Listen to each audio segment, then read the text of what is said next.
"A beautiful evening, Mrs. Grey," said he, as he entered.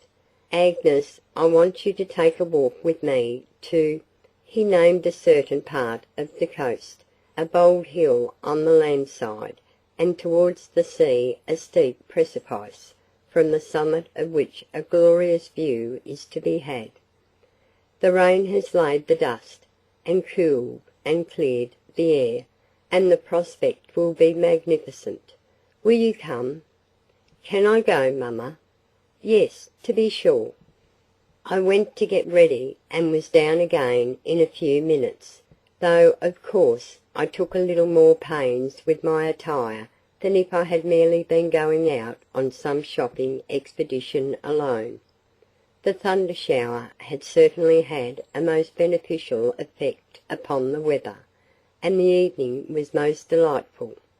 Mr. Weston would have me to take his arm.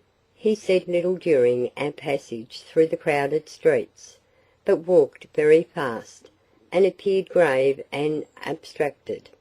I wondered what was the matter, and felt an indefinite dread that something unpleasant was on his mind, and vague surmises concerning what it might be troubled me not a little, and made me grave and silent enough. But these fantasies vanished upon reaching the quiet outskirts of the town, for as soon as we came within sight of the venerable old church, and the hill with the deep blue beyond it, I found my companion was cheerful enough. "I'm afraid I've been walking too fast for you, Agnes," said he.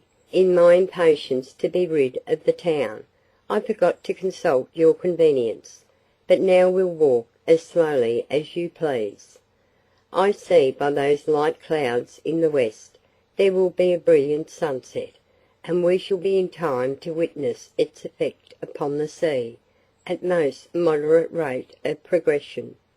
When we had got about half-way up the hill, we fell into silence again, which, as usual, he was the first to break.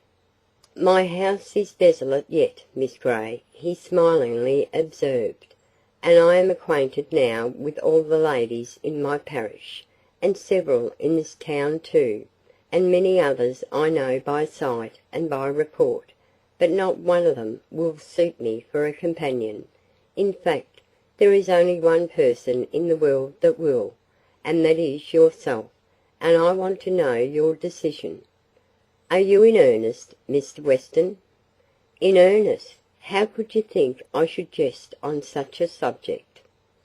He laid his hand on mine, that rested on his arm. He must have felt it tremble, but it was no great matter now. "I hope I have not been too precipitate," he said, in a serious tone. "You must have known that it was not my way to flatter and talk soft nonsense, or even to speak the admiration that I felt, and that a single word or glance of mine meant more than the honeyed phrases and fervent protestations of most other men. I said something about not liking to leave my mother, and doing nothing without her consent. I settled everything with Mrs. Grey while you were putting on your bonnet," replied he.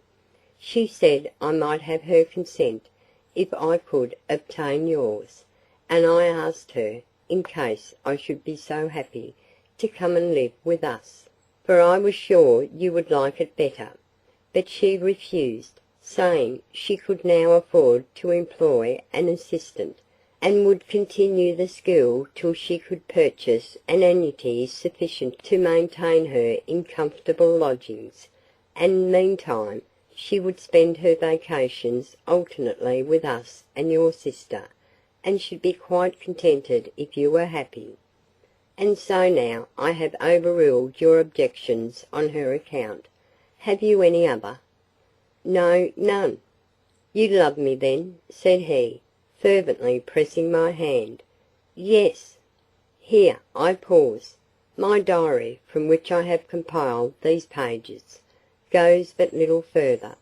I could go on for years, but I will content myself with adding, that I shall never forget that glorious summer evening, and always remember with delight that steep hill, and the edge of the precipice, where we stood together, watching the splendid sunset mirrored in the restless world of waters at our feet, with hearts filled with gratitude to heaven and happiness and love, almost too full for speech. A few weeks after that, when my mother had supplied herself with an assistant, I became the wife of Edward Weston, and never have found cause to repent it, and am certain that I never shall. We have had trials, and we know that we must have them again, but we bear them well together, and endeavour to fortify ourselves and each other against the final separation, that greatest of all afflictions to the survivor. But if we keep in mind the glorious heaven beyond, where both may meet again, and sin and sorrow are unknown, surely that too may be borne, and meantime we endeavour to live to the glory of Him who has scattered so many blessings in our path. Edward, by his strenuous exertions, has worked surprising reforms in his parish, and is esteemed and loved by its inhabitants, as he deserves. For whatever his faults may be as a man, and no one is entirely without, I defy anybody to blame him as a pastor, a husband, or a father. Our children, Edward, Agnes, and little Mary, promise well. Their education, for the time being, is chiefly committed to me, and they shall want no good thing that a mother's care can give. Our modest income is amply sufficient for our requirements, and by practising the economy we learnt in harder times, and never attempting to imitate our richer neighbours, we manage not only to enjoy comfort and contentment ourselves, but to have every year something to lay by for our children, and something to give to those who need it. And now I think I have said sufficient. End of Chapter 25. End of Agnes Grey by Anne Bronte.